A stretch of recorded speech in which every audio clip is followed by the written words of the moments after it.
결혼 17년 만에 대판으로 싸웠다는 부부를 만난 적이 있습니다. 이분들은 한 몇 년 동안 그래도 연애를 하고 결혼을 했는데 보통 연애를 한 몇 년 했다고 해도 그 나이 때 상대가 어떤 사람인지를 그런 상황에서 아는 건 굉장히 제한적일 수밖에 없습니다. 살아보지 않으면 모르는 게 가득합니다. 아무튼 이 부부가 한 몇 년 동안 연애도 하고 교제를 하고 그리스도인으로서 결혼을 했습니다.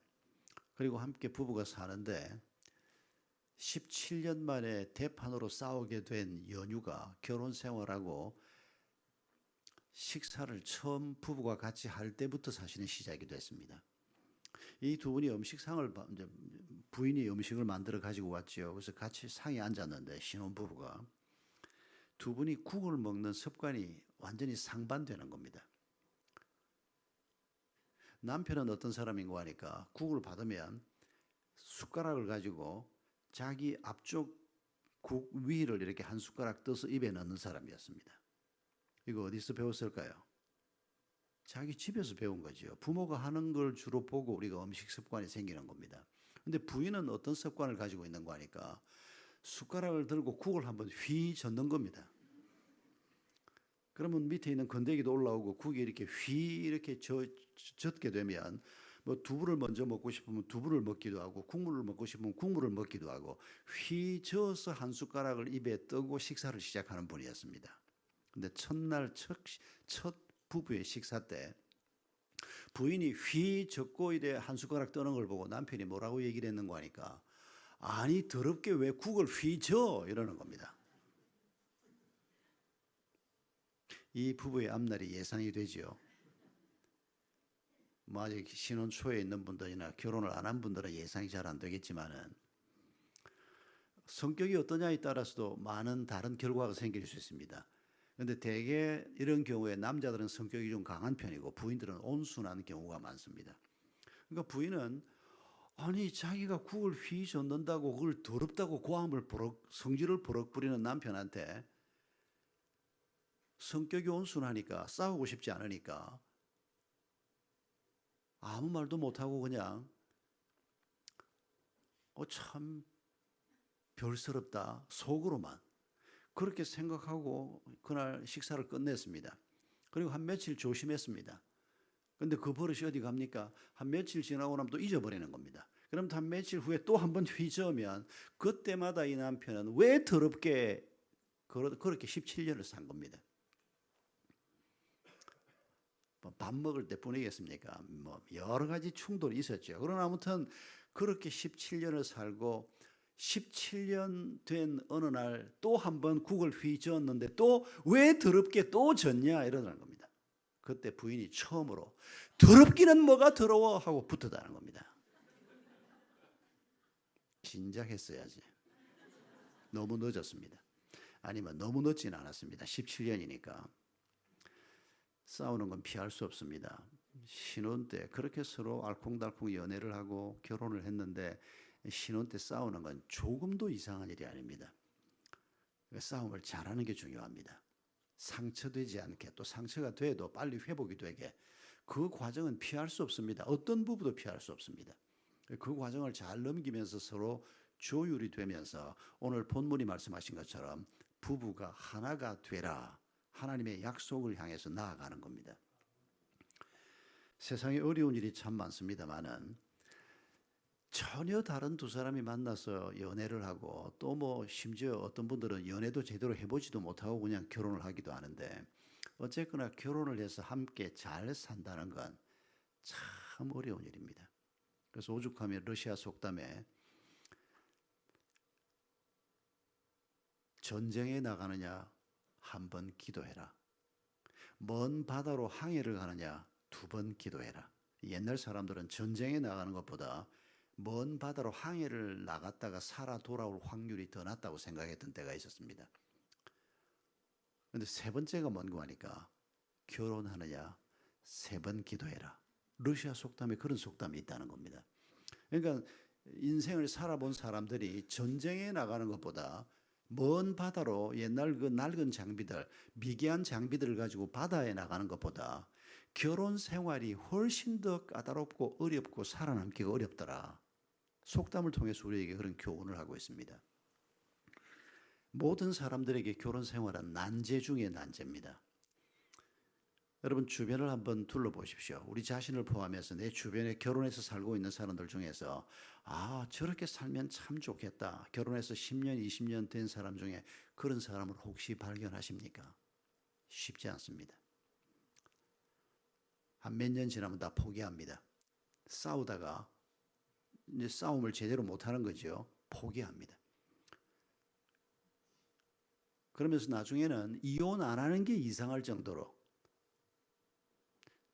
예수 믿는 사람들은 그래도 하나님의 약속의 말씀을 붙들고 사니까 이혼을 쉽게 할 수 없습니다. 하나님이 이혼을 기뻐하지 않기 때문에.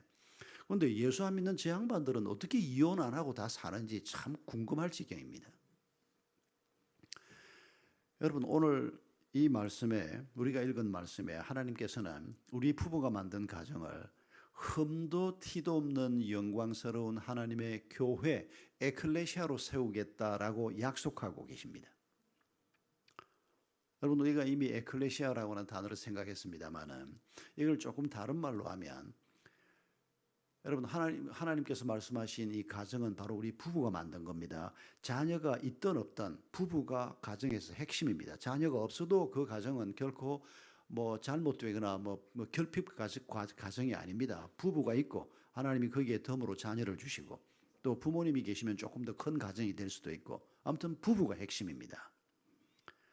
그런데 수많은 사람들이 결혼 생활의 연수가 길어지면 길어질수록 배우자를 놓고 하나님의 축복이다, 하나님의 선물이다라고 하는 생각을 못하고 살고 있습니다. 신앙생활을 하는 사람들조차도 이 사람이 내 옆에 있어서 참 감사하다. 이걸 우리가 놓치고 사는 경우가 너무 많습니다. 할 수 없이 그냥 붙어 사는 거지. 그냥 하나님이 이혼하지 말라 그러고 또 이혼이 덕도 안 되고 해봐야 별 수도 없고 오늘 이런 상황이 대부분의 사람들의 상황입니다. 여러분 이건 아주 잘못된 것입니다. 하나님의 말씀하고 너무 멀리 떨어져 있는 것입니다. 여러분 하나님께서는 우리 부부를 짝지어 놓고 하나님께서 얼마나 놀랍게 축복하고 있는지를 성경에서 우리가 여러 곳에서 볼 수 있습니다. 여러분 아담 하와는 모든 창조의 마지막 부분에 창조하신 존재들입니다. 그들이 살 수 있는 모든 환경들을 다 만들어 놓고 마지막으로 아담 하와를 창조했습니다. 여러분 예수님께서 이 땅에 오셔서 3년 동안 사역을 하시는데 요한복음에 의하면 예수님이 맨 처음에 이루어내신 기적이 가나 혼인잔치입니다. 그 가나 혼인잔치에서 이름도 언급되지 않은 한 젊은 부부가 탄생하는 겁니다. 이 부부가 탄생되는 결혼식장에서 예수님께서 물이 포도주가 되는 기적을 행하셨습니다. 그 기적은 굉장히 중요한 기적입니다. 요한복음 2장 11절을 보면 그 기적의 맨 마지막 부분 기록을 어떻게 하고 있는가 하니까 예수님께서 행하신 이 기적을 보고 사람들이 예수님을 믿었다라고 말하고 있습니다. 그러니까 예수님이 자기가 누군가를 드러내는 중요한 기적이었습니다. 그런데 그 기적을 어디에서 행하셨는가 하니까 한 부부를 축복하면서 예수님이 그 일을 행하셨습니다.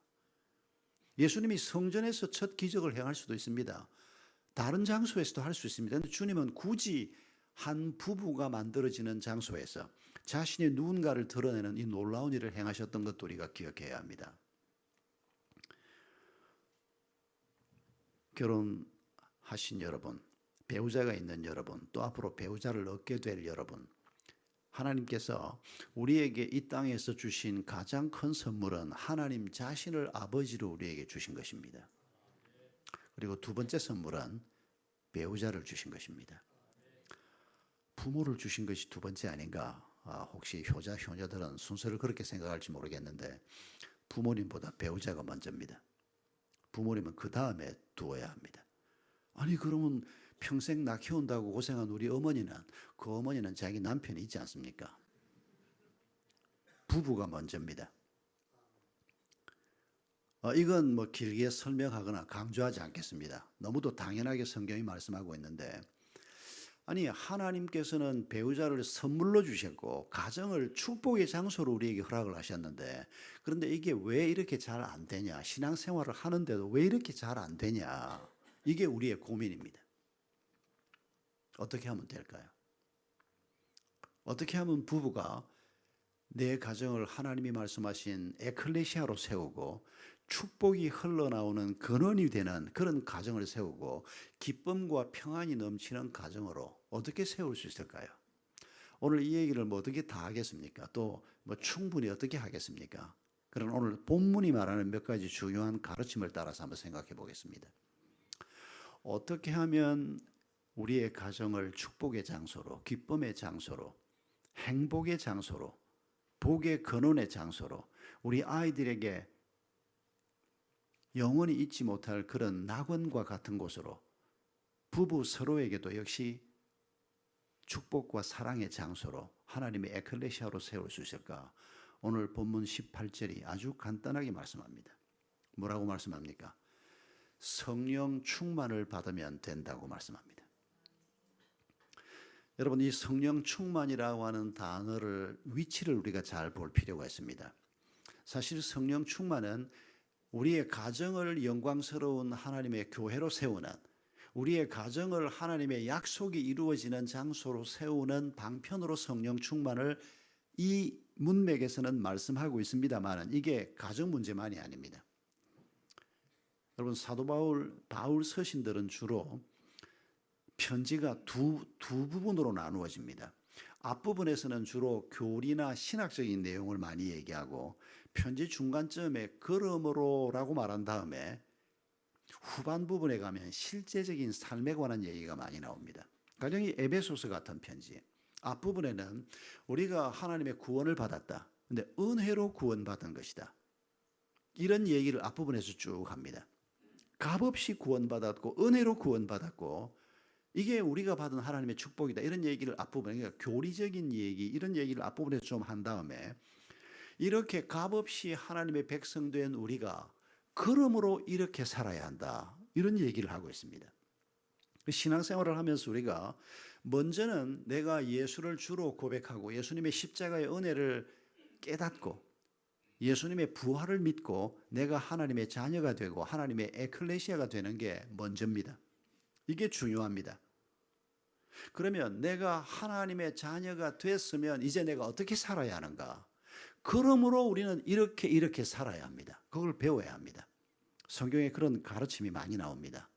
그런데 하나님의 자녀로서 내가 직장에 나가면 정직하게 살아야 하고 성실하게 살아야 하고 남편으로 아내로 부모로 자식으로 효도하고 이렇게 살아야 하는구나, 성경 말씀을 우리가 열심히 배웁니다. 그런데 살아보려고 하니까 잘 됩니까? 안 됩니다. 내 힘을 다해서 성경 말씀을 쫓아 살아보려고 하는데 안 됩니다. 그게 안 되게 돼 있습니다. 안 될 일을 하나님이 말씀하고 있는 겁니다. 뭐 효도해라 이런 정도만 해도 우리가 한번 흉내라도 내보겠는데, 여러분, 하나님의 말씀이 어디까지 가는가 하니까 내 이웃을 사랑해라. 어떻게 사랑하라 그럽니까? 내 몸처럼 사랑하라 그럽니다. 이게 가능한 일입니까? 이게 부부간의 사랑을 얘기하면서도 예수 그리스도께서 교회를 사랑한 것 같이 남편들아 네 아내를 사랑하라, 목숨을 내주는 사랑 아닙니까? 예수님이 교회를 위해서 하신 일이. 그런데 남편들을, 사실은 이건 남편들에게만 한 얘기는 아닙니다. 아내들에게도 사실은 적용돼야 할 얘기지만 1차적으로 남편들에게 그리스도께서 교회를 위해서 목숨을 내준 것처럼 네 아내를 그렇게 사랑해라. 이거 우리가 할 수 있는 겁니까 이게? 아니, 원수를 사랑하라니요. 내가 쳐서 죽이고 싶은 걸 참고 사는 것만 해도 어딘데. 그런데 그 원수를 사랑하라니요. 이게 가능한 얘기입니까 이게? 여러분, 성경을 우리가 조금만 자세히 읽어보면 이게 도대체 말 같아야 내가 좀 따라가 보지, 불가능한 얘기로 가득합니다. 그런데도 그리스도인은 하나님께서 명령하셨고 약속하셨으니 내가 이 길을 간다라고 하는 사람이 그리스도인입니다. 그러면 어떻게 해야 됩니까? 원수를 사랑하라 그러고 이웃을 내 몸처럼 사랑하라 그러고 내 아내를 내 남편을 그리스도께서 교회를 위해서 목숨 내준 것처럼 목숨 바쳐서 사랑하라 그러고 연애할 때는 뭐 꼬셔서 결혼하려고 막 목숨이라도 거는 것처럼 흉내라도 내볼 수가 있는데 결혼하고 난 다음에 부부가 서로 그렇게 안 됩니다. 도대체 어떻게 이런 일이 가능합니까? 성경이 약속하고 선포하고 있는 이 말씀들이 우리 삶 속에 어떻게 이게 가능합니까? 한 가지 길 뿐입니다. 성령이 우리를 붙들어 주셔야 하는 겁니다. 성령으로 충만케 될 때 이 일이 가능하다는 것입니다.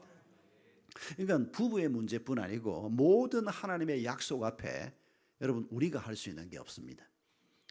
우리는 그저 하나님께서 이 일을 이루시는구나 하는 믿음과 기대를 가지고 그저 따라가는 것뿐이지 내가 노력을 해서 내가 막 하루아침도 안 빠지고 큐티하고 내가 새벽기도 하고 그냥 막 내가 막 주일이면 교회 예배 가고 막 내가 노력하고 씨름해서 뭔가가 얻어지리라.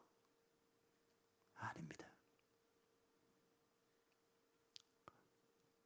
하나님의 은혜와 성령의 은혜를 모르고 자기 노력으로 신앙생활을 하는 분들이 가끔씩 있습니다. 그렇게 하는 것이 정도를 걷는 것이라고 생각하는 분들이 가끔 있습니다.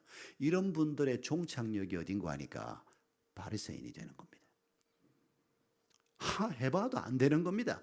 그러면 어떡합니까? 척하는 겁니다. 위장하는 수밖에 없습니다. 안 되는 걸 어차피. 바리새인이 특별한 존재가 아닙니다. 하나님 앞에서 살려고 애를 쓰다가 중요한 한 부분을 놓쳐버리고 자기 힘으로 하나님 없이 진정한 하나님의 은혜 없이 소위 잘못된 신앙의 길을 걸어가다 보니까 10년, 20년, 30년 교회 안에 있는데도 본질은 놓쳐버리고 성령의 은혜는 놓쳐버리고 예수 닮는 예수님의 성품을 마음속에 붙잡지는 못하고 자기 노력으로 해보려고 하다가 좌절하고 넘어지고 그러다가 위장하고 적당하게 타협하고. 여러분 우리 자신에게 솔직히 질문해 보십시오. 하나님이 원수를 사랑하라 그러는데 그걸 어떻게 생각하고 지금 신앙생활을 하고 있습니까? 아이마 말도 안 되는 소리니까. 그런데도 성경이 그렇게 언급해 놓은 것은 뭐 내가 신앙생활을 해보니까 이 땅에서 원수를 사랑한다는 그건 애시당초 말도 안 되는 소리고 다음에 천국 가서나 하나님께서 은혜 주시면 가능할지 천국 가서 이룰 걸 왜 성경에 써놨습니까? 골치 아프게 아예 빼버리지 그냥. 그건 우리가 잘못 생각하는 겁니다. 그런데도 혹시 그렇게 생각하고 원수를 사랑하라는 말을 자꾸 피해서 신앙생활을 하는 겁니까? 내가 막 원수를 사랑하라고 하나님이 말씀을 하시니까 뭐 차마 아니라고 말은 못하겠고 그저 하는 척 흉내라도 좀 내면서 그래도 내가 이만큼 하는 게 어디야. 하나님이 10 그랬지만 나는 한 3, 4시라도 흉내라도 내면서 따라가는 게 뭐 되지. 그러면서 지금 원수 사랑이라고 하는 하나님의 약속의 말씀을 받고 있습니까? 다 틀렸습니다. 하나님은 그렇게 우리를 부르신 게 아닙니다. 우리에게 원수를 사랑하라라고 말씀한 그 말씀은 우리가 하나님의 자녀인 우리가 성령이 그 안에 거하는 사람들이 주의 영의 도움을 받아서 우리가 실제로 그 원수를 사랑할 수 있게 한다는 약속의 말씀입니다. 아멘 하기가 좀 겁이 안 납니까? 여러분 신앙생활은 우리 힘으로 갈 수 있는 게 아닌데 하나님께서 그 길을 지금 길이 보이지 않는 곳을 길을 여시면서 우리를 데리고 가고 있는 겁니다. 그중에 우리가 오늘 밤에 생각하려고 집중해서 생각하려고 하는 것은 이 연애, 사랑, 부부 이런 문제를 우리가 지금 생각을 하는데 성령 충만을 받으라. 그러면 그리스도인의 길을 약속의 성취를 맛볼 수 있다는 겁니다. 그런데 오늘 본문에 성령 충만을 받으라 그러면서 특별히 이 18절 이후에 3가지 인간관계를 에베소서에서 얘기하는 걸 볼 수 있습니다. 우리가 오늘 읽은 부분은 부부관계입니다. 여러분 원래 이 편지가 한 통이었던 거 아시죠? 5장도 없고 6장도 없습니다. 이건 훗날에 그냥 편의상 붙여놓은 겁니다. 성령 충만을 받으라. 세 가지 인간관계인데 첫 번째는 부부관계. 그리고 6장 1절에서 3절을 보면 부모 자식 관계. 그리고 6장 5절에서 9절까지 종과 상전의 관계. 이런 세 가지 인간관계가 나옵니다. 그러니까 이 에베소서에서는 성령 충만을 우리에게 가르치면서 성경 전체를 놓고 성령 충만을 얘기하면 우리가 성령에 사로잡힐 때 두 가지 결과가 생기는 것을 성경이 얘기합니다. 은사가 주어지든지, 은사는 기프트입니다. 선물입니다. 하나님께서 우리가 성령에게 사로잡힐 때 은사, 선물을 주셔서 이건 섬기라고 주는 겁니다. 뭐 말씀을 잘 전한다든지 요리를 잘한다든지 하나님이 특별한 선물을 내게 주어서 남들보다 나은 무언가가 우리 모두에게 다 있습니다. 뭐 노래를 좀 잘한다든지 아무튼 이런 은사를 주셔서 그걸 가지고 섬기라고 주시는 겁니다. 이게 성령이 우리에게 임할 때 주어지는 은사가 하나 있고 또 하나는 열매입니다. 성령의 열매가 우리에게 맺히는데 이건 우리가 그리스도를 닮아가는 것을 우리의 인격적인 성숙을 얘기하는 겁니다. 아버지이신 그분을 내가 닮아가는 일이 성령이 우리를 붙들 때 생기는 결과물입니다. 그런데 지금 오늘 에베소 5장에서 말하는 성령 충만은 우리가 성령 충만을 받으면 인생에서 가장 중요한 이 세 가지 인간관계에서 성숙한 그리스도인이 되고 아름다운 그리스도인이 되고 강한 그리스도인이 되고 이런 얘기를 지금 하고 있는 겁니다. 여러분 우리가 세상 살면서 부부관계, 부모 자식 관계, 사회생활에서 윗사람과 아랫사람의 관계 이 관계 외에 또 뭐가 있겠습니까? 이게 다 아주 중요한 우리 관계 대부분의 관계 아닙니까? 주의 성령이 나를 어떻게 도우셔서 내가 직장 생활을 잘할까? 이거 우리가 배워야 하는 겁니다. 주의 성령께서 나를 가르쳐 주시는 이 가르침을 받아서 내가 어떻게 사업을 잘할까? 돈만 벌면 되지. 여러분 그 사람은 그리스도인이 아닙니다. 교회는 다니고 있어도 아니 뭐 어떻게 했으니 돈만 벌면 되지. 내가 11조 많이 하면 될 거 아니야. 그 사람은 기독교 교인이 아니고 돈교회 교인입니다. 돈을 최고의 가치로 생각하는 사람이니까 그 사람이 기독교가 아니고 기독은 예수입니다. 한자로 기독을 그리스도를 기독이라고 쓴 겁니다. 우리는 그리스도교의 교인은 예수님이 최고의 가치입니다. 예수님이 말씀하신 것이 무엇인가를 바르게 알고 그 길을 걸어가려고 하는 사람이 그리스도교 교인입니다. 그런데 말은 그리스도교 예배 이러면서 그 속에는 뭐 돈으로 꽉 차가지고 돈 안 주시는 하나님은 소용없어. 여러분 우리 속에 돈 대신에 또 뭐가 있는지 보십시오. 우리 속에 하나님 은혜를 베풀려고 하면 내 아이가 좋은 학교에 가게 해줘야지. 우리가 다 욕심을 부리는 부분인데 조심해야 합니다. 여러분 하나님께서 우리가 예수를 주로 고백할 때 그 예수가 주라고 하는 걸 누가 가르칩니까? 성령이십니다. 아무도 성령으로 말미암지 않고는 예수를 주라 할 자가 없느니라. 고린도전서 12장 3절에 나오는 말씀입니다. 우리에게 예수가 주인이시다. 예수 그리스도가 네 인생의 주인이시고 모든 것의 주인이시다라고 가르치는 분이 성령님이라는 겁니다. 그 성령님의 음성을 듣고 돈이 내 삶의 주인이 아니고 내가 내 삶의 주인이 아니고 내 인생의 목표가 내 삶의 주인이 아니고 예수님이 내 삶의 주인입니다 라고 고백한 것이 주는 그리스도시요 살아계신 하나님의 아들입니다 라고 하는 베드로의 고백입니다. 우리가 그 고백을 할 때 그리스도인이 되는 겁니다. 그 고백을 할 때 성령이 내 안에 거하시기 시작하는 겁니다. 그러나 충만하지는 않습니다. 성령이 우리 안에 거하시는데도 우리가 온전히 그분에게 모든 것을 위임하지 못하고 성질나면 하나님 좀 가만히 계셔보십시오. 내가 일단 좀 성질을 좀 먼저 부리고 나는 이건 내 성질이 도저히 참아지지가 않아. 수십 년 신앙생활을 하고도 내 안에 성령이 계시는데도 그 성령이 주시는 음성, 성령이 주시는 무언가를 따라 행하려고 애쓰고 훈련하지 않고 분명히 예수를 주로 고백하는 믿음이 있는 사람 같은데도 판판이 넘어지는 겁니다. 뭐 돈에 넘어지고 쾌락에 넘어지고 이런저런 것에 넘어져서 성령 충만하지 못한 상태에 있는, 이게 우리의 최대의 문제라는 것을 기억해야 합니다. 그래서 하나님께서는 성령 충만을 받으라. 그래서 너희의 부부 관계를 잘 만들어서 너희 가정을 하나님의 에클레시아로 만들어라. 너희 부모 자식 관계를 잘 만들어라. 여러분, 아이들을 그냥 내 뜻대로 키우면 되는 게 아닙니다. 엄마가 피아노 하려고 그러다가 못했는데 너는 피아노에, 애를 5살부터 피아노에 앉혀놓는 이런 어리석은 부모들이 종종 있습니다. 그리스도인 부모는 절대 그러면 안 됩니다. 임신을 했을 때부터 하나님이 이 생명을 우리 부부에게 보냈는데 이 아이를 하나님이 어떻게 키우시려고 하십니까? 그 아이를 놓고 기도부터 해야지. 몇 년 전에 저희 교회 젊은 부인이 저한테 전화를 했습니다.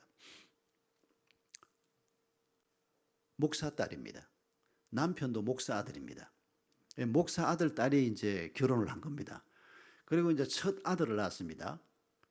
근데 저한테 전화를 했던 그 순간에는 그 아이가 벌써 초등학교 5학년쯤 돼 있었습니다.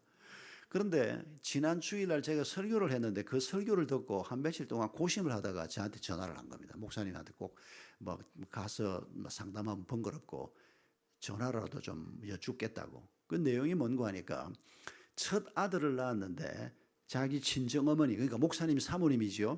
친정어머니하고 둘이서 이 태어난 아들을 놓고 서원 기도를 했다는 겁니다. 목사 만들겠다고. 근데 남편은 동의하지 않아서 남편 없을 때 둘이서 했다는 겁니다. 남편은 그 사실을 아이가 지금 초등학교 5학년쯤 됐는데 아직까지 모른다는 겁니다. 이거 어찌해야 되냐는 겁니다. 저한테. 목사님, 엄마하고 나하고 둘이서 이 아이를 놓고 서원기도, 목사 만들겠다고 서원기도를 했는데 지난 주일에 목사님이 서원에 관해서 설교 중에 말씀하는 걸 들으니까 이거를 하나님 무효입니다. 마음대로 이룰 수도 없고 도대체 이거를 어떻게 해야 되나, 그래서 전화를 했다는 겁니다. 별로 복잡한 문제 아닙니다.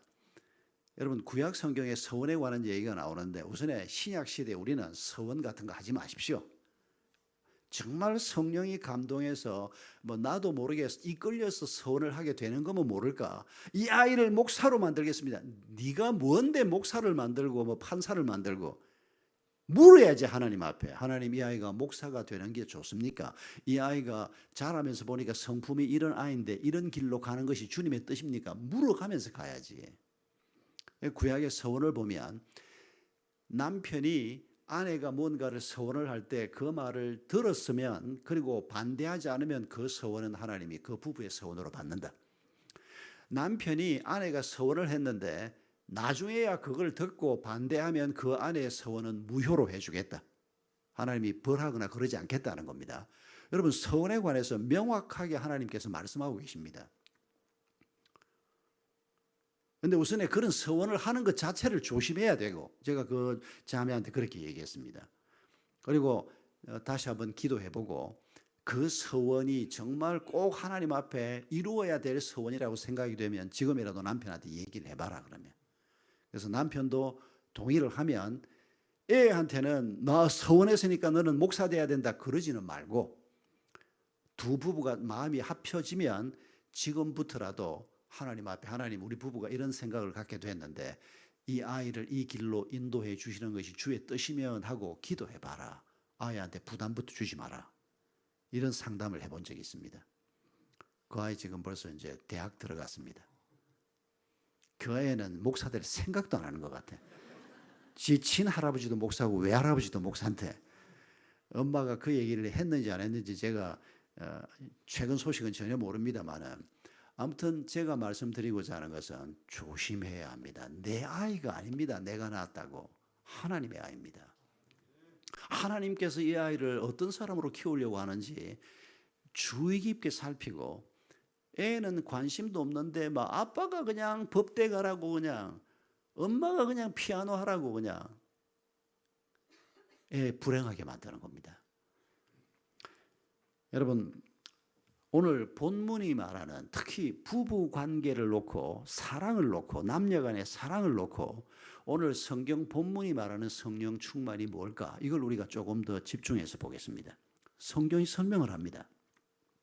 성령 충만 그러면 우리는 먼저 은사를 자꾸 생각하는데 은사와 열매를 함께 생각해야 하고 그 열매도 성경에서 우리는 성령의 9가지 열매 요것만 자꾸 앵무새처럼 되뇌는데 아닙니다.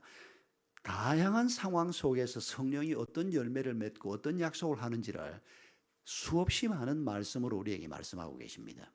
여러분 오늘 본문을 다시 한번 보면 성령 충만을 받으라라고 말씀하시는 이 하나님께서 무엇가 부부간의 문제 혹은 사랑의 문제를 놓고 무엇가 성령 충만인지 첫째로 뭐가 성령 충만인고 하니까 결혼에 대해서 결혼의 목적이 뭐라고 생각하는가 하는 것입니다. 26절 27절을 보면 결혼의 목적은 행복도 아니고 어떤 다른 것도 아니고 거룩이다라고 말씀하고 있습니다. 26절 27절을 다시 한번 다 같이 읽어볼까요? 시작. 이는 곧 물로 씻어 말씀으로 깨끗하게 하사 거룩하게 하시고 자기 앞에 영광스러운 교회로 세우사 티나 주름 잡힌 것이나 이런 것들이 없이 거룩하고 흠이 없게 하려 하심이라. 이게 결혼과 사랑의 목적이라는 겁니다. 여러분 이걸 우리가 잊지 말아야 합니다. 그러니까 간단하게 말하면 우리가 오늘 새벽에 생각했던 에베소 1장 4절에 우리를 왜 하나님의 자녀 삼으셨다고요? 거룩하게 하시려고. 왜 결혼시킨다고요? 거룩하게 하시려고. 거룩하게 한다는 게 뭐라고요? 우리의 아버지이신 하나님을 닮게 하기 위해서. 그러니까 결혼 생활을 통해서 우리가 이루어야 될 가장 중요한 목표는 하나님을 닮는 것입니다. 거룩해지는 것입니다. 그러면 그 결과물로 우리에게 평안과 행복이 주어지는 것입니다. 그런데 거룩에 대한 관심을 없고 그저 행복만 먼저 생각하고 그것도 내 행복만 먼저 생각하는 이런 잘못된 사고방식은 신앙생활이 아닙니다. 여러분 신앙생활이 뭡니까? 여러분 에덴 동산에서 범죄한 아담 하와의 범죄가 뭐라 그랬습니까? 하나님이 더 이상 주인 노릇하지 못하고 내가 내 삶의 주인 노릇하게 하는 그게 선악과 사건의 내용이라고 말씀드렸습니다. 그런데 결혼을 하면서도 내 행복을 먼저 생각하는 것은 이기심입니다. 이기심이 바로 자기가 자기 세상의 주인 노릇하는 겁니다. 이거 성령 충만에 반대되는 겁니다. 내 삶에 내가 주인이 아니고 하나님이 주인이시면 하나님 다음으로 중요한 분이 누굽니까? 내가 아니고 내 곁에 있는 사람입니다. 그래서 조이라고 하는 선교단체 수련회를 한번 갔더니 앞에 조이라고 하는 글자를 써놓고 J 해놓고 밑에 조그만하게 Jesus first 이렇게 써놓고 O 써놓고 others second, why, yourself third 이렇게 써놓은 겁니다. 굉장히 인상적이었습니다. 조이가 그렇게 근사한 단어라는 거 미처 생각을 못했습니다. 예수 그리스도가 주인 노릇하는 이 여기에서 실패한 게 에덴 동산 사건입니다. 그리고 예수 그리스도가 주인이시면 내 삶 속에서 중요한 건 이웃입니다. 나는 중요하지 않다는 뜻이 아닙니다. 이웃이 중요한데 그 이웃 중에 가장 가까운 이웃이 누굽니까? 배우자입니다. 가족입니다. 가장 먼 이웃이 누굽니까? 원수입니다. 이 이웃을 사랑하라. 하나님께서 주신 이 약속의 말씀을 우리가 그런 관점에서 기억해야 합니다. 여러분, 하나님께서 맨 첫 결혼 대상자였던, 그래서 하나님이 맨 처음 주례하셨던 아담 하와의 주례를 하시면서 창세기 2장 18절에서 두 사람을 짝지어 주시면서 어떤 배필이 되라고 말씀하십니까? 돕는 배필이 되라고 말씀하십니다. 여러분 이 단어를 잊지 마셔야 합니다. 돕는 배필의 반대말은 뭡니까? 바라는 배필입니다. 부부가 지금 결혼을 하면서 하나님의 사람들입니다. 이 사람들에게 지금 주님이 너희가 이 가정을 아직 흠도 티도 없는 영광스러운 교회가 되게 하리라 라고 하는 약속은 수천 년 후에 주어진 약속입니다만은 그러나 이 말씀이 이미 아담 하와 때도 하나님은 마음에 가지고 계셨을 겁니다.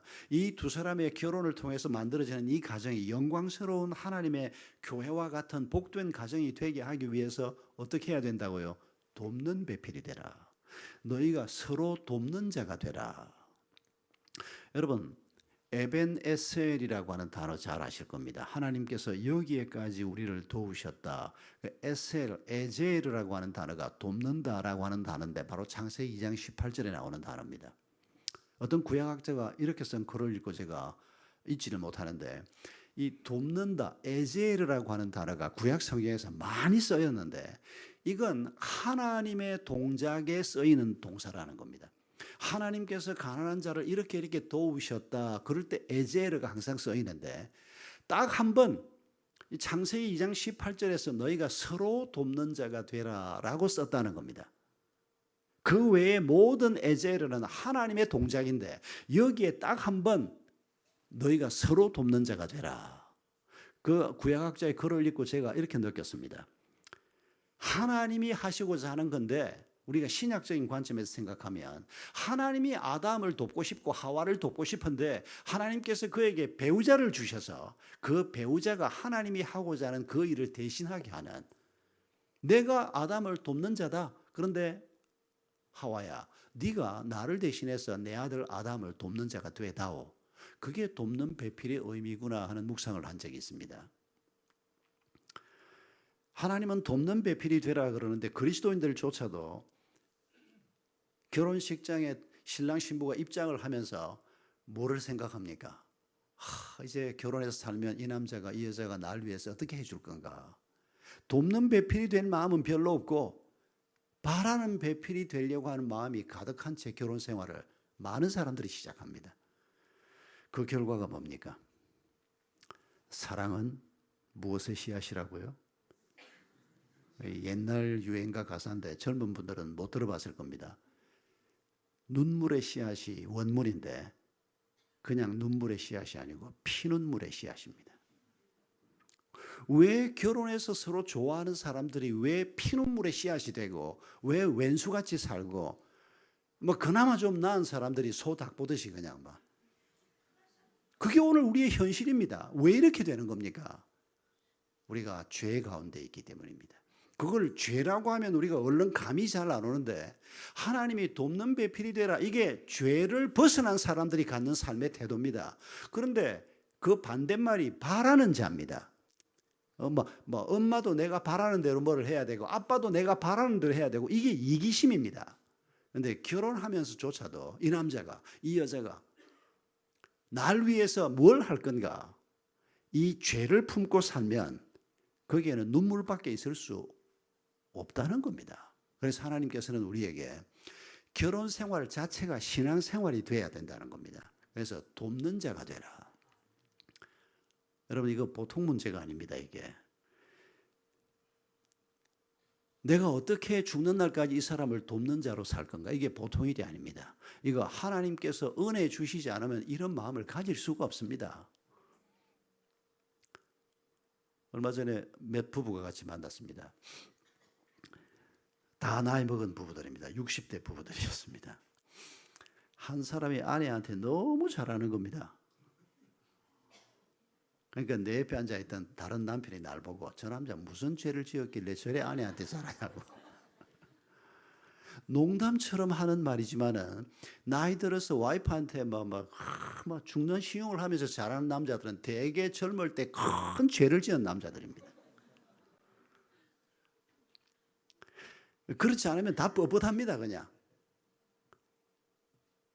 물론 우리가 농담처럼 하는 말들이 많이 있습니다만은 와이프가 곰국 끓여놓고 어딜 나가면 어쩐다는 이런 농담이 없지는 않는데, 여러분, 비정상적인 이런 삶이 너무 비일비재하다 보니까 이제는 우리가 그런 부부 관계 혹은 결혼 생활을 예사로 생각하고 살고 있습니다.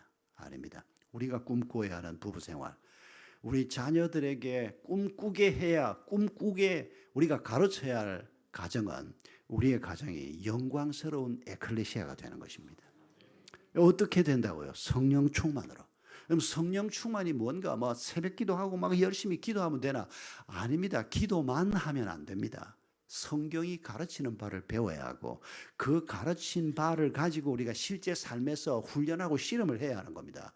돕는 배필이 되는 것 말입니다. 우리가 잘 도우면 아니 내가 그러면 평생 돕기만 하고 살면 내가 얼마나 이거 미치는 장사야. 아닙니다, 여러분. 내가 돕고 섬기면 몇 배 돌아온다는 사실을 잊지 말아야 합니다. 하나님께서 은혜를 베푸실 것이고 또 배우자도 그 사람도 돕는 자가 되기 때문입니다. 여러분, 이 말씀이 성령 충만의 내용입니다. 이걸 우리가 잘 배우는 것이 성령 충만한 사람이 되는 것입니다.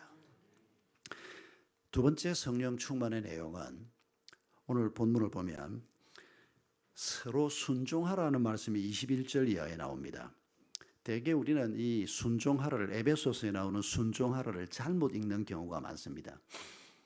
어떤 권사님이 날 보고 그렇게 물었습니다. 제가 이 에베소 가지고 설교를 했더니 설교 끝나고 난 다음에 권사님이 평생 교회를 다녔다는데 60대 초반의 권사님이었는데 목사님 난 에베소가 그런 말씀인 줄 처음 알았다는 겁니다. 자기 남편은 장로고 자기는 권사인데 지난주에도 부부싸움을 했는데 남편이 부인 권사님이 몇 마디 좀 이래 했더니 남편한테 순종하라 그랬는데 권사가 돼가지고 그냥 순종을 하고 자꾸 이렇게 대들 거냐고. 그래서 자기가 아무 말도 못했다는 겁니다. 그런데 자기가 그날 이 설교를 들었다고. 그게 뭔가 하니까 여러분 오늘 본문을 보면 22절에 아내들이여 자기 남편에게 복종하라 이런 말씀이 나오지 않습니까? 그런데 여러분 21절부터 봐야 합니다. 21절부터. 왜 자꾸 21절은 놔두고 21절에 그리스도를 경외함으로 피차 복종하라 아내들이여 자기 남편에게 복종하라 이렇게 나오는 겁니다. 그러니까 뒤에 사랑도 아까 제가 얘기했지 않습니까? 남편들아 그리스도께서 교회를 사랑한 것 같이 네 아내를 사랑해라. 이게 남편에게만 말씀한 게 아니라니까요. 피차 복종하라, 피차 사랑하라. 피차 사랑하라는 없지 않습니까?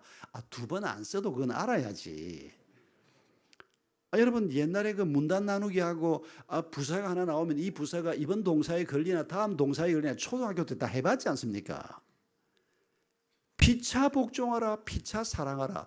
이게 함께 적용되는 겁니다. 한 사람에게만 적용되는 게 아닙니다. 부부는 서로 복종해야 하는 겁니다. 아내만 복종하라고 하나님이 말씀하는 게 아닙니다. 남편만 사랑하라고 하는 게 아닙니다. 그러니까 서로 복종하고 사랑하라. 이걸 우리가 제대로 깨닫고 우리 삶 속에서 실천하는 것, 이게 성령 충만으로 가는 중요한 길이라는 겁니다.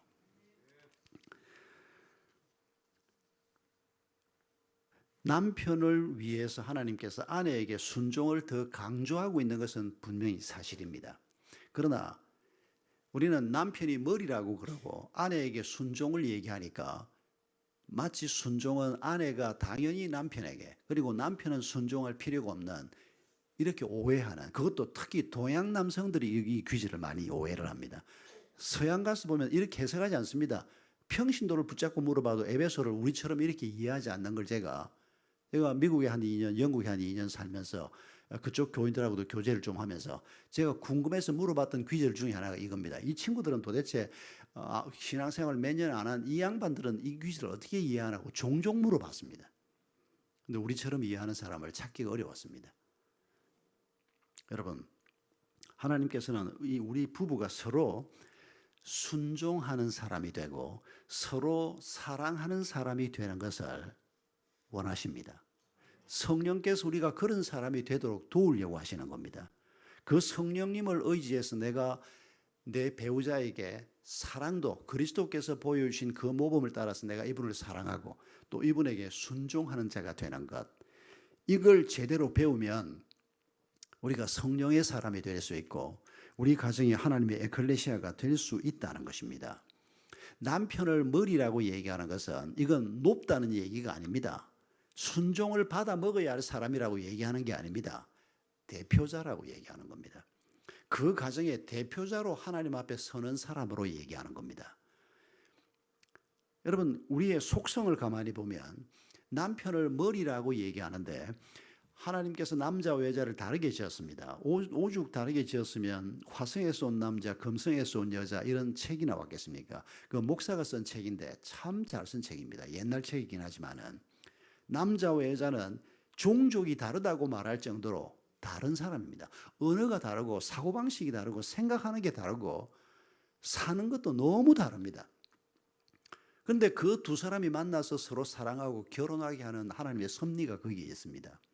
그런데 이렇게 전혀 다른 사람인데도 우리의 그 다름에 대해서 받아주는 것이 순종입니다. 왜 더럽게 국을 그렇게 먹어? 아니, 국을 한번 젓는다고 그게 왜 더럽습니까? 나 그 양반 참 사람은 멀쩡하게 생겨가지고 왜 그 국을 한번 젓는 게 왜 더럽다는 겁니까? 근데 자기는 그렇게 느끼고 살아온 겁니다. 근데 자기 아내가 국을 젓는 걸 보고 그걸 못 참고 내뱉는, 그러면 순종을 하는 사람으로 우리가 훈련되기를 원한다면 어찌해야 됩니까? 나는 딱 꼴보기 싫은데 국을 휘 젓는 게 그러나 저 사람은 저렇게 습관이 돼 있구나. 그게 나쁜 것도 아니고 죄를 짓는 것도 아니라면 그런 걸 용납할 줄 아는 사람이 되는 게 순종하는 겁니다. 부부 사이에 그게 이루어져야 한다는 겁니다. 근데 조금 마음에 안 맞으면 그걸 그냥 끌어대고 그걸 잔소리를 해대고.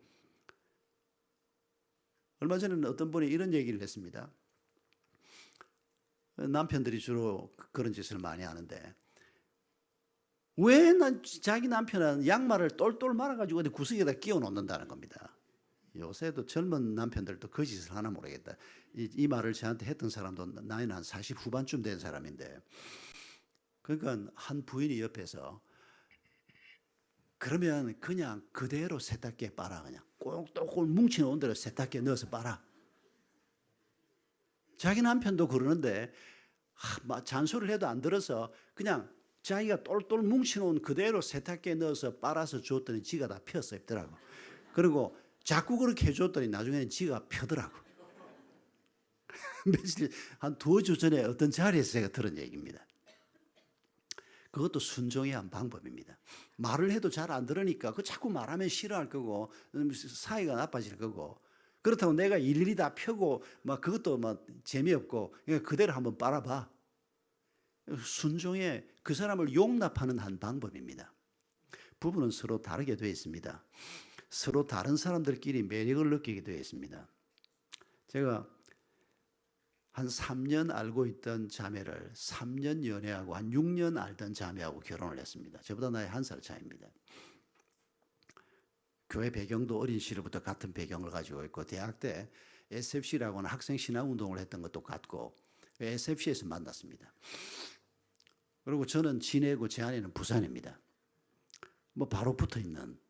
그러니까 교회 신앙 배경 여러 가지가 너무 비슷한 사람, 나이도 1살밖에 차이가 안 나고 결혼해서 살아보니까 전혀 딴 사람이었습니다. 그러니까 내가 알고 있던 게 잘못한 건 아닙니다. 그건 사실인데 그건 빙산의 일각에 불과한 겁니다. 살아보면 그건 조금이고 밑에 깔려 있는 게 많은데 어쩌면 둘이 그렇게 다를 수가 있는지. 모든 부부가 경험하는 바이지만은 결혼을 했는데 애가 셋입니다. 딸, 아들 셋인데 제 아내는 스타일이 어떤 스타일인 거 하니까 깔끔하게 청소를 하지 않으면 견디지를 못하는 깔끔파입니다. 저는 어떤 스타일인 거 하니까 아니 당신 애가 셋인데 누가 목사 집에 사람을 쓸 수 있는 재정적인 여유도 없고 부모님들이 옆에 있는 것도 아니고 혼자서 다 해야 되는데 그걸 아침에 청소를 다 하고 나면 애 셋이 그걸 금방 어질러지 않습니까? 그것 때문에 하루 종일 발을 동동 구르는 겁니다. 내가 그렇다고 집에 있는 것도 아니고 제가 33살에 담임 목사가 됐거든요. 33살에 담임 목사가 될 때 우리 아이가 이제 그때쯤 태어났습니다. 제가 28배 결혼해가지고 4년 만에 애가 태어났으니까. 그러니까 제가 담임 목사가 돼서 새벽부터 밤까지만 정신없이 교회 사역을 하고 있을 때 아내는 애 하나 데리고 씨름하다가 둘 데리고 씨름하다가 셋 데리고 씨름을 하는 상황이 된 겁니다. 그런데 이 깔끔 성격 때문에 매일 애들 저녁에 목욕시키고 청소하고 설거지하고 이것만 해도 죽을 판인 겁니다. 그냥 거기다가 내 서재에 들어와가지고 저는 어질러져도 아무 문제가 없는 사람입니다. 그런데 제 서재도 매일 청소를 합니다. 그냥 대판으로 싸우기도 하고. 그래서 우리가 이제 내린 결론이 제 서재는 손대지 않기로. 그것도 집사람의 깔끔한 성격 때문에 책상 위에는 손대지 않고 바닥은 자기가 청소를 꼭 하겠다고. 그 좀 어지러져도 괜찮은데 지금도 그럽니다. 지금도. 못 고칩니다. 그거. 어쩌겠습니까? 그건 뭐 과히 나쁘진 않은데, 그런데 여러분 이게 역이 됐다고 생각해 보십시오. 아내는 어지러 놓고 사는데 남편이 깔끔한 내 친구가 있습니다. 바로 이웃에 있습니다. 보통 문제가 아닙니다. 이거 다 다릅니다. 사람이. 뭐 사고방식도, 제 아내하고 저 사고방식도, 제 아내는 교과서적인 사람입니다. 저는 그렇지 않습니다. 애를 키울 때도 전혀 서로 다르니까 다행히 애를 키우는 건 제가 관여할 여가가 없으니까 제 아내 손에 다 맡길 수밖에 없었습니다. 아내는 애를 잡습니다. 그냥 잡아. 그냥 초등학교 유치원 이런 시절부터 공부하는 습관을 들여야 돼. 이래가지고 애를 잡습니다. 저는 집에 들어가면 늘 아유 여보 제발 그만 좀 해. 할 놈은 다 하게 돼 있어. 이게 제가 이 말 누구한테 배웠을까요? 우리 아버지 어머니가 늘 이렇게 말했습니다. 우리 아버지 어머니는 평생 저한테 공부하라 소리를 한 적이 없습니다. 그런데 우리 장인 장모님은 그렇지 않았던 모양입니다. 그러니까 그 집은 가풍이 다른 겁니다. 그 집의 맏딸입니다. 또 공부를 잘했습니다. 제 아내가. 학교도 괜찮은 학교를 나왔습니다. 그러니까 애를 낳아서 키우니까 자기가 경험했던 그대로 애한테 이제 반복을 하는 겁니다. 나는 다른 경험을 가지고 있으니까. 근데 다행히 그것 때문에 많이 싸우진 않았습니다. 제가 워낙 바깥에 있었기 때문에 새벽 기도 나가면 밤에까지 안 들어오는 날들이 일주일에 한 5는 있으니까 뭐 집에 살림 사는 건 제가 관여할 여가가 없었습니다. 어쩌면 이런가. 이게 우리 대부분의 부부가 다 그러하고, 제가 예언하지만은 아직 결혼 안 한 여러분이 좋아하게 될 그 남자 그 여자가 꼭 그런 사람이 될 겁니다. 이제 한 집에 살면 이게 이제 안 싸울 수가 없는 겁니다. 그래서 잘 싸워야 한다는 겁니다. 용납하는 게 필요합니다. 하나님께서 순종하라고 할 때 이 순종이 그냥 뭐 나쁜 짓이라도 하라 그러면 순종해야 되나 이런 수준의 순종이 아니고 상대방을 용납하는 걸 의미하는 겁니다. 그러면서도 여성들에게 특별히 하나님이 당부하는 건 뭔가 하니까 남편이 머리로 가정을 대표하는 사람으로 하나님이 세워놓았는데 이 남자와 여자의 사고방식이 좀 다릅니다. 남자들은 이 대표 기질이 있습니다. 그래서 남자들은 기죽이면 죽습니다. 그냥.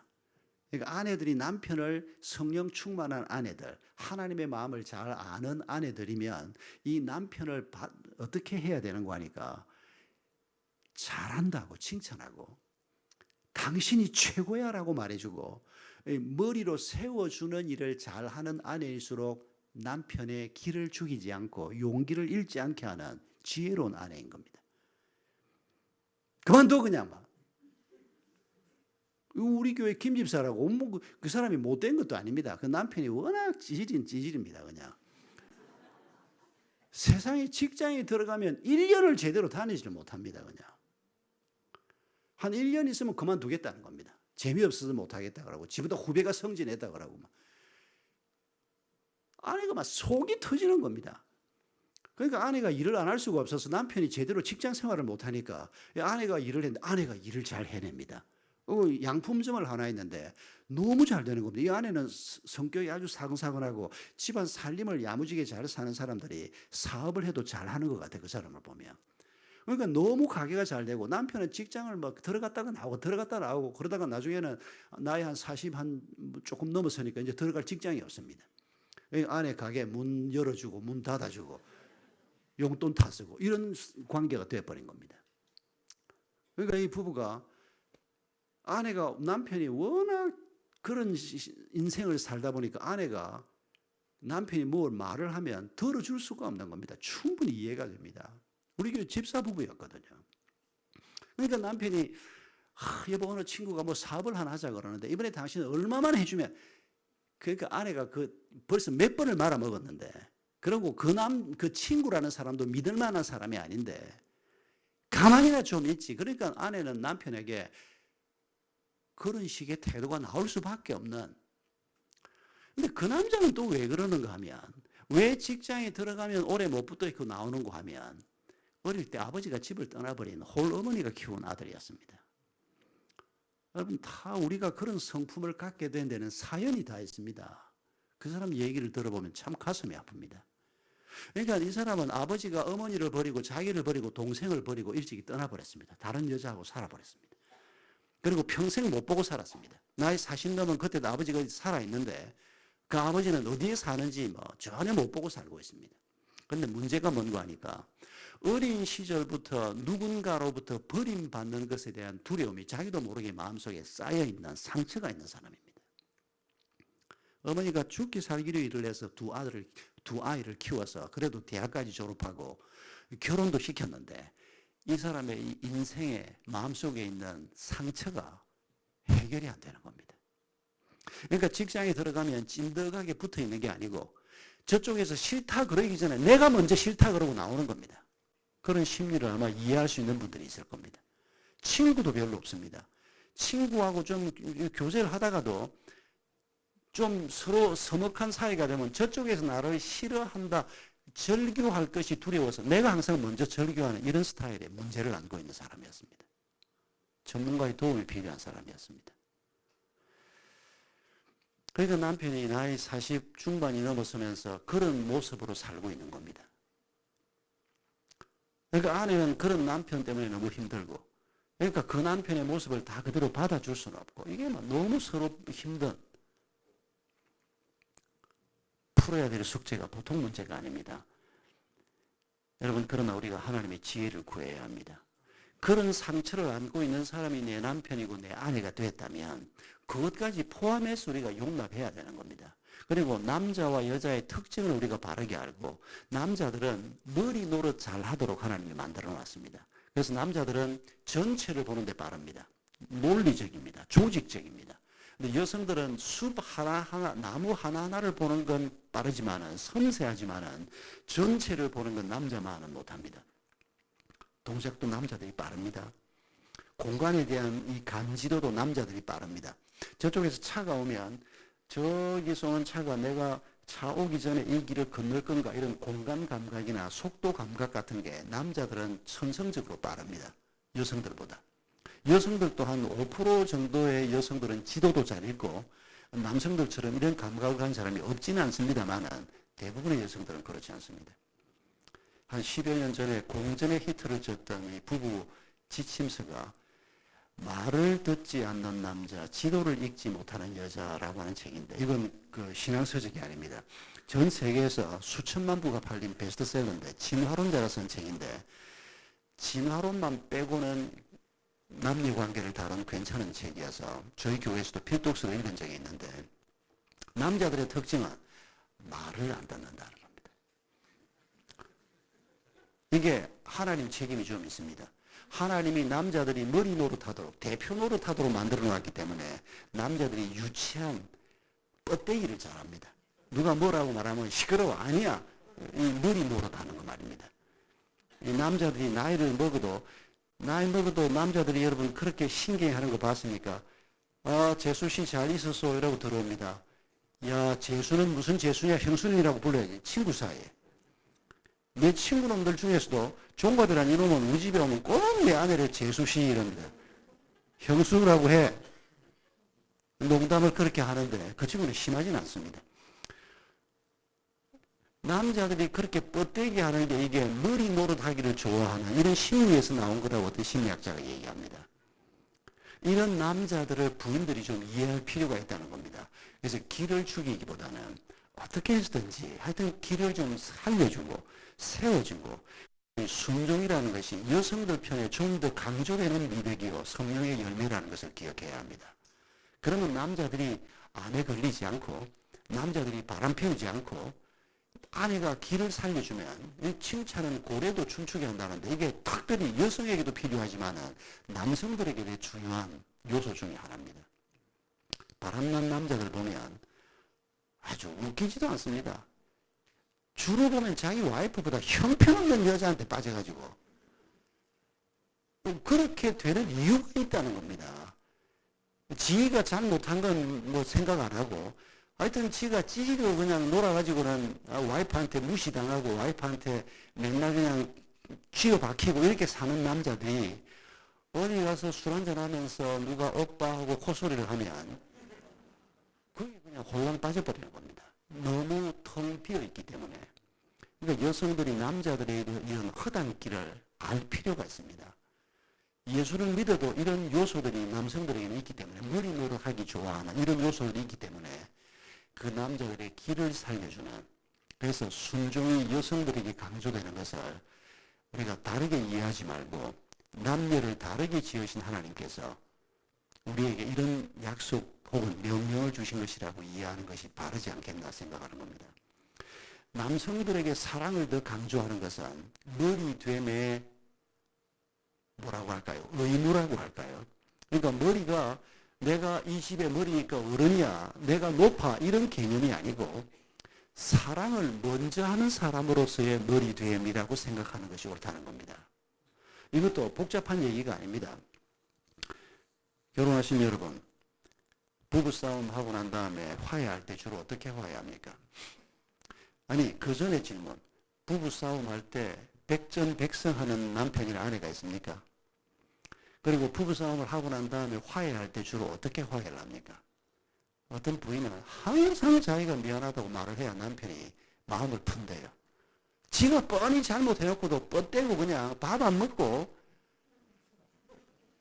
그러니까 이거 밥을 먹여서 출근을 시켜야 되는데, 여보 미안해 와서 밥 먹어. 애 같은 남편. 여러분, 이거 우리 교회 교인 얘기입니다. 근데 그 남자에게도 사연이 있습니다. 그런 성품을 갖게 된 사연이. 어쨌거나 그 남자가 그런 남자니까 항상 아내가 항상 미안하다고 해서 부부싸움이 끝나는, 이거 정상적인 관계가 아니라는 얘기를 하는 겁니다. 그리고 남편들에게 하나님께서 사랑을 강조하고 있는 것은 네가 머리가 되고 가정의 대표자가 되려고 하면 먼저 사랑하는 자가 되어야 한다라는 의미로 해석하는 것이 옳다는 겁니다. 그래서 부부싸움을 하고 난 다음에도 내가 잘못하지 않아도 아내의 마음을 먼저 풀어줄 줄 아는 사람이 성령의 열매를 맺는 사람이라는 것입니다. 그러나 여러분, 거듭 말씀드립니다만은 이건 쌍방향입니다. 순종과 사랑이 함께 우리에게 있고, 이 순종과 사랑을 이 사람, 이런 상처를 가지고 있고, 이런 특성을 가지고 있고, 이런 장점을 가지고 있고, 이런 단점을 가지고 있는, 우리가 살아보면 그걸 우리가 배우게 알게 되지 않습니까? 이 사람을 이렇게밖에 안 됐어, 그렇게 말하는 것은 그건 그리스도의 말이 아닙니다. 그건 사탄의 말입니다. 우리 모두가 다 부족한 점이 있는데 그걸 불쌍히 여기고 하나님의 마음으로, 이 사람이 이런 상처가 있다는 건 내가 연애 때는 몰랐지만은 이제 알았는데 이런 사람을 도우라고 하나님께서 나를 이 사람의 남편으로, 이 사람의 아내로 곁에 두었구나. 이렇게 생각할 줄 아는 사람이 성령 충만으로 가는 길에 제대로 접어든 사람이라는 것입니다. 이렇게 서로 사랑을 쌓아가면 이 세상에서 가장 값진 관계가 만들어지는 겁니다. 거듭 말씀드리지만은 제가 이 나이가 되도록 어머니란 말만 들어도 가슴이 먹먹해지는 우리 어머니, 초등학교 문 앞에도 못 갔습니다. 교회 나가셔서 성경 읽고 찬송가 읽으려고 한글 배웠던 분입니다.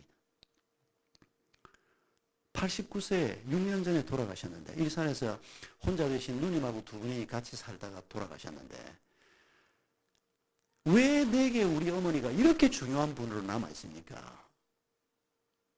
사랑 때문입니다. 그분의 헌신 때문입니다. 여러분, 우리 모두에게 중요한 사람이 어떻게 중요한 사람이 되는가를 생각해 보십시오. 여러분, 부부가 바로 그런 관계로 나아가야 한다는 겁니다. 특별한 사람을 만나서 그런 관계를 만드는 게 아니고, 특별한 사람은 아무도 없습니다.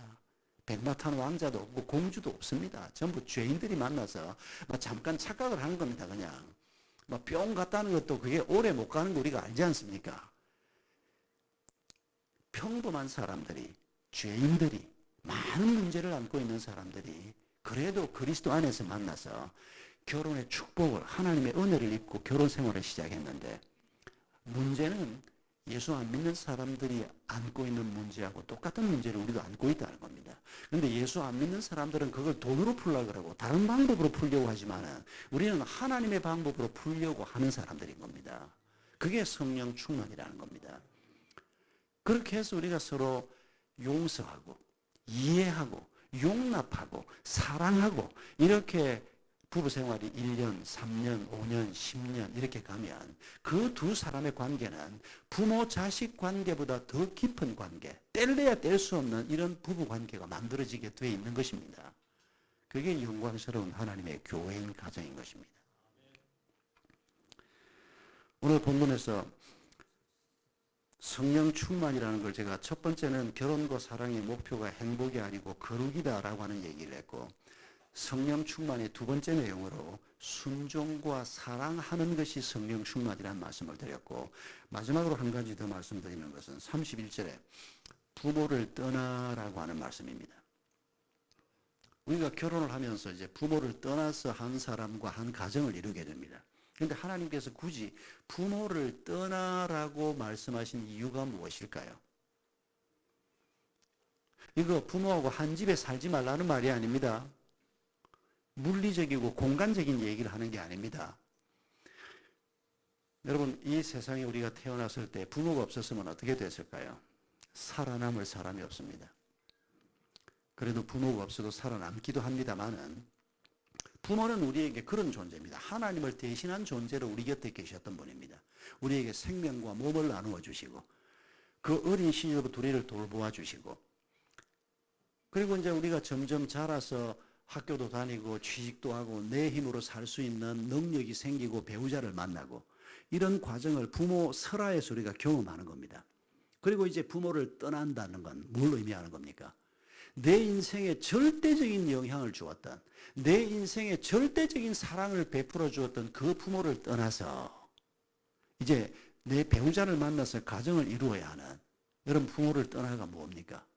이제 더 이상 부모를 의지하는 것이 아니고 오직 하나님만 바라보고 라고 하는 의미라고 저는 해석하는 것이 옳다고 생각합니다. 부모는 정말 소중한 분들 아닙니까? 이제 그런데 그 부모를 떠나서, 또 부모는 그렇게 소중한 내 자식을 떠나보내는 겁니다. 이제 내가 끼고 살다가 이제는 저 사위에게, 저 며느리한테 맡겨서 이제 떠나보내는 겁니다. 하나님을 의지하고 이 아이들을 떠나보내는 겁니다. 부모 입장에서도 마찬가지고, 떠나는 자식 입장에서도 오직 하나님을 의지하고 새로운 가정을 시작하는, 여러분, 이게 성령 충만으로 가는 길이라는 것입니다. 결혼하고 난 다음에는 뭐 절대 부모의 도움을 받지 말라, 그런 말은 아닙니다. 뭐 도움이 필요하면 뭐 조금 도움 받는 것도 해야 되겠지만, 그러나 기본적으로는 부모를 떠나서 독립적으로 두 부부가 하나님 앞에 엎드리고 두 부부가 이제 하나님의 은혜를 의지하고 사는 자기 공간, 자기 세계를 만들어가는, 그게 결혼이라는 것입니다. 그게 에클레시아라는 것입니다.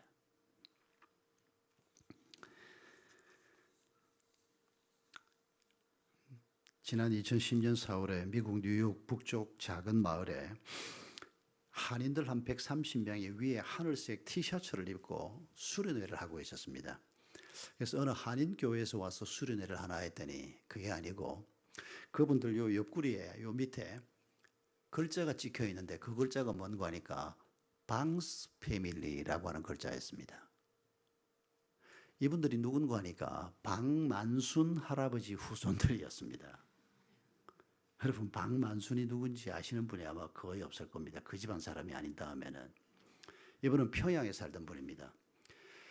1890년대에 선교사들이 평양에 처음 들어왔을 때 복음 받았던 분입니다. 이분이 처음 복음을 받고 이제 자손들이 이제 예수를 믿고 이제 쭉 자라기 시작하는데, 그 박만순 할아버지의 손주가 누군가 하니까 방지일 목사님입니다. 이분은 여러분 아시는 분들이 들어있을 겁니다. 몇 년 전에 돌아가셨습니다. 그런데 이 2010년이 방지일 목사님의 100세 생일이었습니다. 이 박만순 목사, 이 장로님이었습니다. 이분의 후손들이 한 300여 명 있는데 한 200명은 이민 가서 살고 있고 한 100명은 한국에 살고 있습니다. 이 집안에 방지일 목사님의 따님 중에 한 분이 제 친구의 장모님이 있습니다. 그래서 그 집안을 제가 그 친구 때문에 좀 개인적으로도 소상하게 듣고, 또 방지일 목사님의 조카 중에 또 제 친구가 하나 있습니다.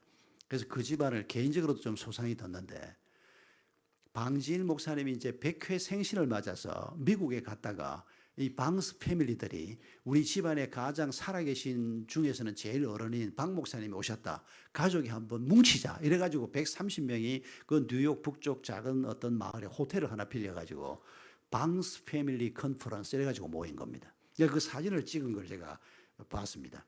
그 사진 맨 왼쪽에 그 방질 목사님의 손녀 사회인 조문희 목사라고 그것도 우리 합동청 목사입니다. 미국의 뉴욕에서 목회하는 내 친구가 그 사진 지는 방가도 아니고 조간데 거기에 떡 서서 찍혀 있더라고요. 얼마나 보기 좋은 사진이었는지 모릅니다. 박만순 할아버지 그 아드님은 제가 성함을 기억 못합니다. 그 다음이 방지일 목사님 그리고 쭉 내려와서 지금 한 7, 8대손까지 내려왔습니다. 믿음의 사람들입니다. 저도 가끔씩 그런 꿈을 꿉니다. 우리 집안 친가 외가 전체를 다 합해서 제가 첫 그리스도인입니다.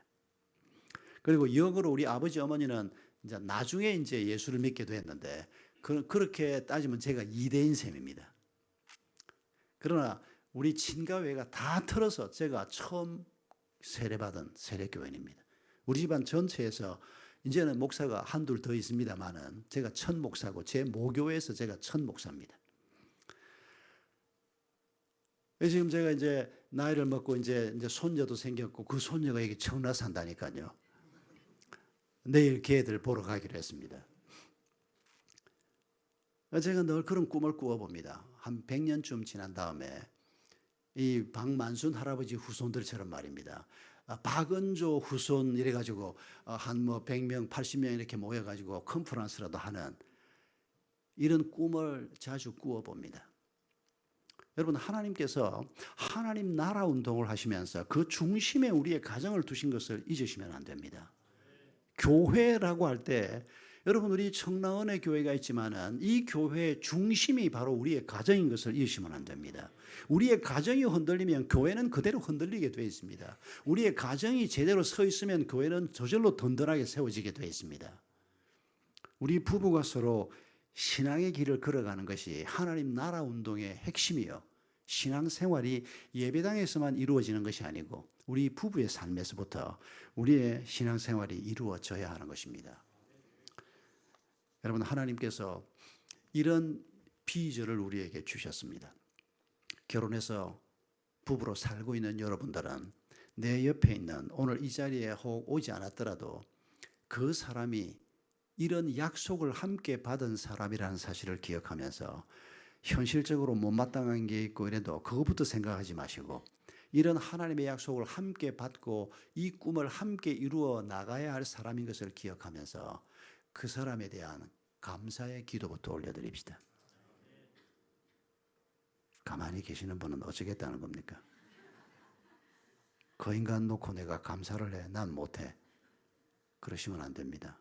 그건 하나님이 주신 마음이 아닙니다. 혹시 그 사람이 불신자라고 해도 내 배우자가 예수를 안 믿는다고 해도 여러분 우리가 그분을 위해서 기도하고 그분이 하나님 앞으로 돌아올 것을 꿈꾸면서 오늘 기도할 수 있기를 바랍니다. 저는 부부가 기도할 때 하나님의 특별한 은혜가 있다는 것을 믿는 사람입니다. 그동안 그걸 목회하면서 많이 봤기 때문입니다. 그리고 우리의 자녀들 또한 믿음의 가정들을 세워서 자자손손 우리의 믿음의 후손들이 이 세상에서 뭐 잘 되지 않아도 하나님 보시기에 정말 귀한 믿음의 사람들로 이 믿음의 계보를 이어가는 사람들로 우리의 가정이 세워지는 일을 위해서 기도하십시다. 그러기 위해서 뭐가 필요하다고요? 성령 충만이 필요합니다. 결혼과 사랑의 목적이 거룩이라는 것을 기억하고 사랑과 순종으로 우리가 서로를 용납하고 서로를 사랑함으로 이 비전이 이루어지는 것을 기억하십시다.